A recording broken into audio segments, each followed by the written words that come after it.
Yo, dudes, the Empire's pretty chill. Maybe you could, like, join it or something.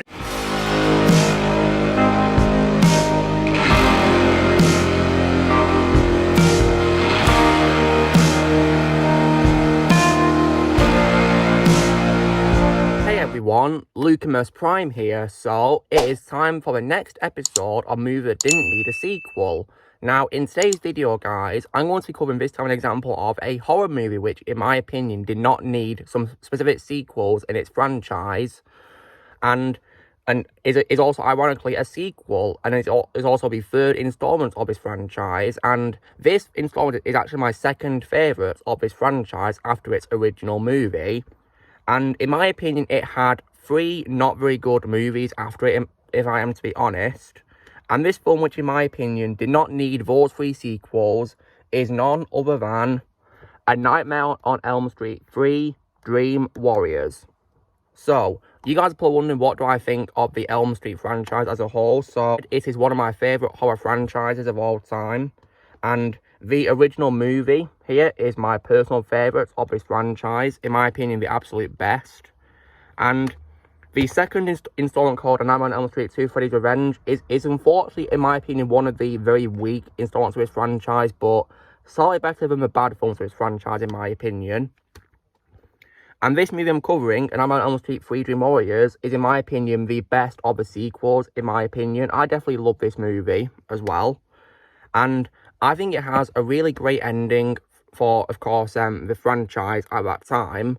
And of course, these films have one of my favourite horror villains of all time in cinematic history, of course, which is none other than Freddy Krueger himself, who is easily my favourite role of all time from Robert Englund, who absolutely nails the role and makes him one of the most terrifying villains ever that I've seen, because I binge-watched these movies last year in October, and it was definitely a great experience seeing Freddy Krueger, like, being an absolutely terrifying character that he is.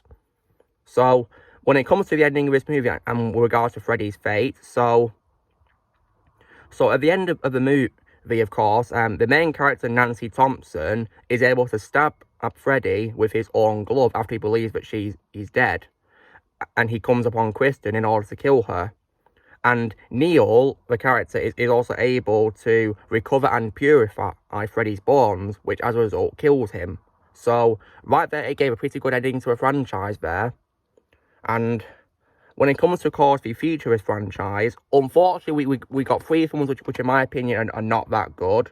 So, first things first is we got, of course, A Nightmare on Elm Street 4, The Dream Master, which, in my opinion, was not that good because it's unfortunately undid the ending of the 3rd movie in not a very good way, in my opinion. I really didn't like what they did in the 4th movie. It was very disappointing, but not as bad as the other bad films, in my opinion. Then, of course, unfortunately, we got A Nightmare on Elm Street 5, The Dream Child, which was definitely not a good movie, in my opinion. It was really boring, and it had stupid moments. It just wasn't good, in my opinion. And what I don't like about these films after a 3rd film, and why, in my opinion, Freddy should have stayed dead, is because they make him come back, and they turn him into a complete joke. Because they make him go for a much more comedic route for some reason, and that's not who Freddy is. Freddy is supposed to be a really terrifying character who you're supposed to be frightened of, not finding funny, and I didn't like that. And then, unfortunately, if I wasn't bad enough, wait to see what came after the 5th film, because after that, we got what is, in my opinion, the worst Elm Street film to star Robert Englund as the character, which is Freddy's Dead, My Final Nightmare! Oh my god. Like, this film was trash, in my opinion. One of the absolute worst horror sequels I've ever seen in my life. Like, it was horrible, in my opinion. Like, it made Freddy an absolute joke. Much more worse than he was in the previous 2 films I just talked about. Like, in my opinion, it's the worst of the sequels in the Elm Street franchise. And the worst one, in my opinion, to star Robert Englund as the character. Like, probably, in my opinion, the worst part was probably how they made him have a very stupid scene at the start in a dream or something, where he's flying on a broomstick and he's dressed up as the Wicked Witch of the West from Wizard of Oz. Like, that scene was just totally stupid and, like, an absolute joke. Like, it was horrible. See, I really hate Freddy's Dead, My Final Nightmare. It was absolutely horrible. And it was definitely a nightmare for me, but not in a good way, in a very bad way, because I hated the movie. It was a nightmare to watch. However, though, after that, we got the only film, of course, in the main franchise that I can accept as like a canon follow-up to a third movie for me, which is, of course, Wes Craven's New Nightmare, which in my opinion was good. It was, in my opinion, a return to form for a franchise. In my opinion, the best one in a franchise since the third movie, in my opinion. It made Freddy back to be my terrifying character that he is, thankfully. Which I definitely was happy about, because I really didn't like how he was portrayed, of course, in those 3 films that I talked about, of course. Especially, of course, in Final Nightmare. That film, in my opinion, is absolutely horrible. And then after that as well, the only, other thing as well that came after this, with regards to Robert Englund playing him, was actually, as well, another one of my favourites, and is also one of my favourite crossovers of all time, in cinematic history, of course, which is Freddy vs. Jason. This is also another follow-up I can accept as canon, because at least in this, Freddy is portrayed like he should be, thankfully. And this film is definitely one of my favourite crossovers of all time, and my favourite part of it is most definitely the final fight between Freddy and Jason. That's probably the absolutely best part of the movie, and why I don't hate it like some people unfortunately do. Because I don't hate a movie, guys. I loved it when I first saw it. I thought it was awesome. So, and it was definitely really great, and also like Wes Craven's New Nightmare, a return to form for Freddy as a character, in my opinion. And when it comes to Freddy making crossover appearances, I can also accept, of course, the ending of Jason Goes to Hell as well as a canon film for Freddy, because he had a cameo appearance at the end which sets up this crossover, so yeah. So in my opinion, guys, Nightmare on Elm Street 3 did not need those 3 films that came after it. It should have just gone to Wes Craven's New Nightmare, and then, of course, Freddy vs. Jason.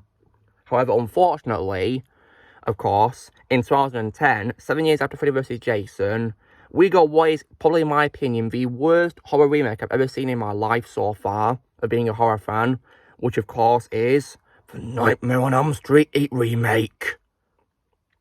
And that's also, in my opinion, guys, an example of a film in which, in my opinion, there's nothing good about it.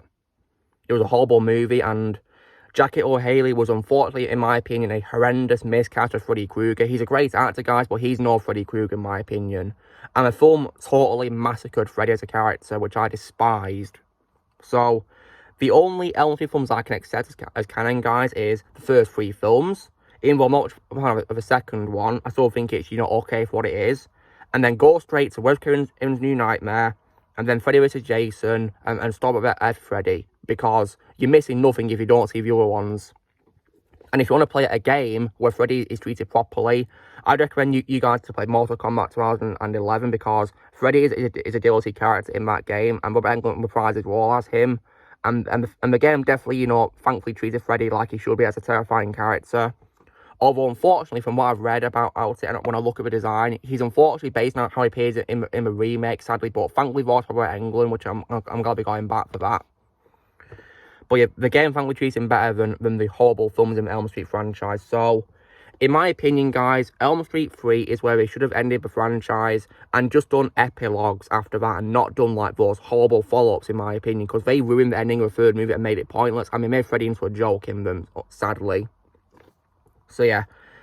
So guys, this will be the next episode of Movie Didn't Need a Sequel, where I was saying why, in my opinion, A Nightmare on Elm Street 3 Dream Warriors did not need the 3 horrible sequels that came after it, and we should have just done epilogues, being Wes Craven's New Nightmare and a crossover Freddy vs. Jason. So you know drill, guys, be sure to give this video a like. Also, be sure to let us know in the comments what you guys think of Nightmare on Elm Street 3. Do you think it needed sequels or not? Or comments below what you think. Also, be sure to join Team Prime by pressing subscribe for this in the future. If you would like to be a member, you can press join if you're using a PC or large audio description, and I'll see you all later.